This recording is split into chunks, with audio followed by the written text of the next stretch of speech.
This is Gabriel Gonzalez for Cage Side Press, and I'm here with Miranda Maverick, who's making her UFC debut against Liana Jojua this Saturday at UFC 254.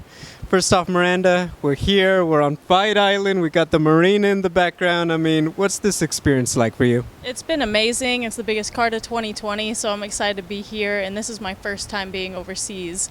So to be in such a beautiful place with such a good experience with all the UFC people and meeting everyone, it's been amazing so far. Now, you're not on, okay, so you're doing the travel. You're making your UFC debut. We're in quarantine, we're on Fight Island, and you're still keeping up with your studies. I mean, you're posting on Instagram, you're still studying, you're still hitting the books, you're still keeping up with your classes. How is that even possible? I feel like, you know what, don't even bother me. I got a fight coming up. So how are you balancing all this? I don't really have much of a choice. If I did, I wouldn't be doing it. But I have to work on my homework. I have to teach. I have a job and my schooling to keep up with the entire time. So I've been doing homework, fitting it into my schedule, making sure that I can work around all the UFC stuff. Because of the time change, it's luckily that my classes are all late at night and I'm able to take care of them outside of the media obligations that I have here. Now, what are you studying and what do you teach? So industrial psychology, I'm getting my PhD in that, or as you guys probably know of it, industrial organizational psychology, called IO.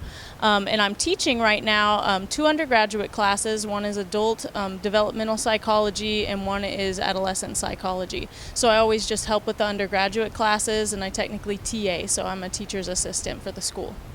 I mean, you're a UFC fighter. You're fighting on the undercard of Khabib Nurmagomedov versus Justin Gaethje. I mean, I think a lot of people would be like, well, when you have this clearly flourishing professional athlete career, why even focus on the studies? Like, isn't that the time to let it go and focus on something else? I guess, why is it important to you to keep up with it? That's usually a question a lot of people ask, is if I'm doing so good here, why would I go into this smart thing while I'm doing the whole brawn thing on the other side?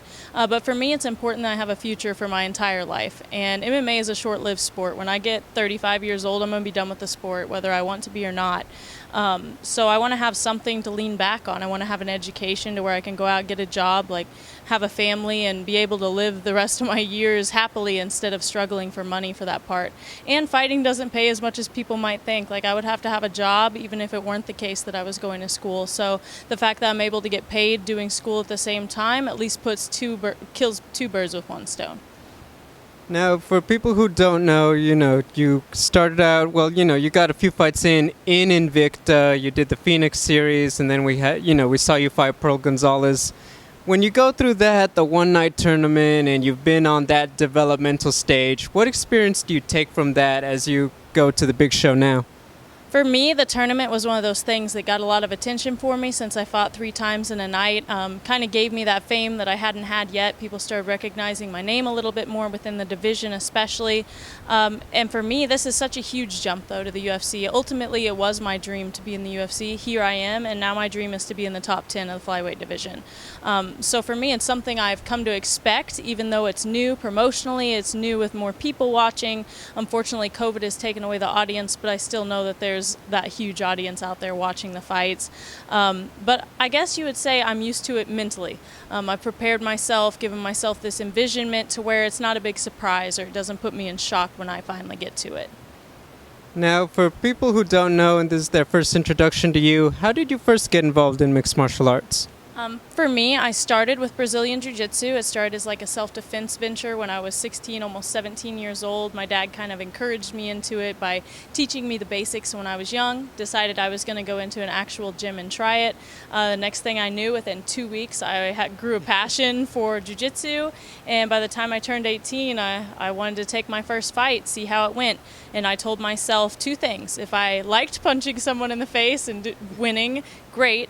And if I won, I would continue and be the best I could be. And in that first fight, if I lost or if I didn't like the feeling of it, I would never do it again. And I won that fight, and the rest is history. I mean, how was the family about it? Like, was Dad happy about his little girl going out there and just rolling and taking some damage? Was they supportive? Were they, a little cautious? So surprisingly, my dad is always in my corner. This is the first time he won't be, and it's kind of sad because this is the dream fight. You know, it's my UFC debut, but passport issues made it to where he couldn't be here. But he'll be watching at home. I definitely have the whole family support. He's been encouraging from the start. I think if it would be a little bit different if I were to get hurt in a fight and beat up, maybe he'd have a different perspective. But so far, I've won almost all my fights, and they're usually very dominant wins. I've never came out of the cage with an injury, especially any injury, anything like the little black eyes and stuff I get in practice all the time. So they're encouraging, and my mom and my brother and sister, my whole family is just very supportive of me. I mean, that's awesome. I mean, let's talk about it. Business at hand. You're fighting Liana Jojua, who, she had a great UFC debut herself a couple months ago here on Fight Island. What do you think of her as an opponent? I think the UFC gave her to me to kind of welcome me into the UFC. That's how I feel about it. I wouldn't say it's an easy fight. I never underestimate my opponents. I treat it like it's the hardest fight ever, which in my mind right now is against Valentina Shevchenko, and that's the ultimate goal, right? So for her, I just make sure I prepare like I would for every opponent. And of course, I watch film. I try to know as much as I can going into the fights to have that advantage, to have every advantage I can. And for me, I'm a Brazilian Jiu-Jitsu player primarily, but I've been working on my Muay Thai ever since that I moved to Virginia, which has been about almost 3 years ago now, 2.5, I guess.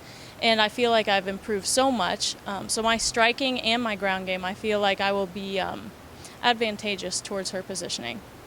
My final question, how does Miranda Maverick get the job done this Saturday? I wouldn't doubt if I knock her down with a couple punches and finish it with a fast submission. Well, we're looking forward to it. Miranda, thank you for the time and best of luck this Saturday.